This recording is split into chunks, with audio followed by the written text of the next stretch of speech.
What's up, everybody? Welcome back to the channel. Today we're diving into one of the most legendary films of all time. The movie that scared your parents, traumatized your grandparents, and probably had someone in your family swear off of Ouija boards forever. The Exorcist. This film isn't just scary, it's historic. So grab a snack, turn on a light, and let's break down why The Exorcist still rules the horror genre 50 years later. So, what's the movie about? So if you somehow haven't seen it, The Exorcist follows a 12-year-old girl, Regan McNeil, who starts acting, let's call it, beyond weird. Yeah, like not the normal teenager being moody weird. We're talking full-on levitating, speaking Latin, throwing furniture, and insulting priests kind of weird. And her mom goes everywhere for help. Doctors, psychiatrists, specialists, nobody seems to know what's wrong. And that's when the church gets involved. Enter Father Karras, a priest struggling with his own faith, and Father Merrin, a legendary exorcist. And together they face off against something genuinely evil.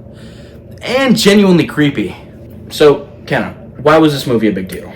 Well, when this movie dropped in 1973, the world went insane. People were not ready. Yep, there were reports of people fainting, people running out of theaters, literal vomiting. I mean, imagine a movie so intense it makes audiences physically stop functioning. And the crazy thing is, it wasn't relying on cheap jump scares. It was psychological. It was raw. It felt real. And the practical effects for the 70s, absolutely groundbreaking. The makeup, the voice acting, the head-spinning scene, still iconic. So Zach, tell us a little bit about the characters and performances. Linda Blair as Regan, unreal performance. She had to act possessed, sick, terrified, angry, all while surrounded by special effects. She delivered a performance so convincing, people genuinely thought she was cursed. That's how realistic the movie felt. Ellen Burstyn, who played the mother, had real physical injuries from scenes because the director wanted everything to look authentic. Even the priest, Father Merrin and Father Karras, brought this heavy emotional weight that made the story feel more tragic than just scary. So Zach, what's the movie really about? So beyond the horror, The Exorcist is really about faith, doubt, and the terrifying idea of losing control. It's not just a demon movie, it's a story about a mother who would do anything for her child. And about a priest battling his own crisis of faith while facing literal evil. That emotional depth is what sets this movie apart. It's not just scary, it's meaningful. So, Kenna, do you want to talk about the scene? Oh, the scene. Let's talk about the exorcism scenes, the part that everyone remembers. Oh yeah, this is where the movie goes full nightmare mode. The pacing, the cold breath effects, the chanting, the violence, everything ramps up. And it's still effective today. No CGI, just practical effects and brilliant directing.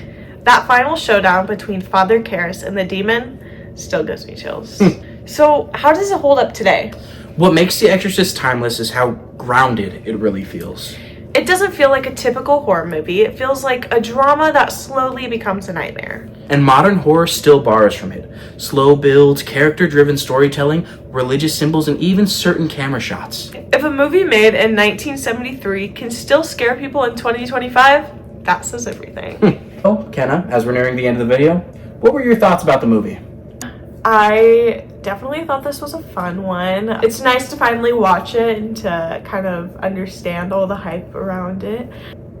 Did not think it was super scary compared to, the horror movies that people make nowadays. The exorcism scenes, the green vomit really got me. Scary for that time, I guess. And like her head turning all the way around. How dumb it looks, but how scary it was then. Yeah, I don't know. I thought it was a fun one. It was definitely good to finally watch. So Zach, what'd you think? What I thought the movie was pretty scary. I'm not a big horror guy. I'll just go into one scene real quick. Mm-hmm. You know, that's not the exorcism scene at the end. When they're at the doctor's office and they poked the little girl's neck and the stuff just started spewing and spewing and spewing. That got me good. I'm gonna guess that that's when some of the audience members ran out of the theater. Yeah. So Zach, final thoughts and ratings. So, final verdict: The Exorcist is not just one of the best horror films ever. It is one of the best films ever, period. Okay. It's intense, emotional, brilliantly acted, and crafted with so much detail, it still holds up half a century later. For us, it's a simple 10 out of 10. If you haven't watched it, do yourself a favor. Just maybe don't watch it alone. Or in the dark. Or at 3 a.m. Or, if you live in a creaky house. Thanks for watching, guys. Don't forget to like, subscribe, and comment what movie you want us to review next. See you in the next one.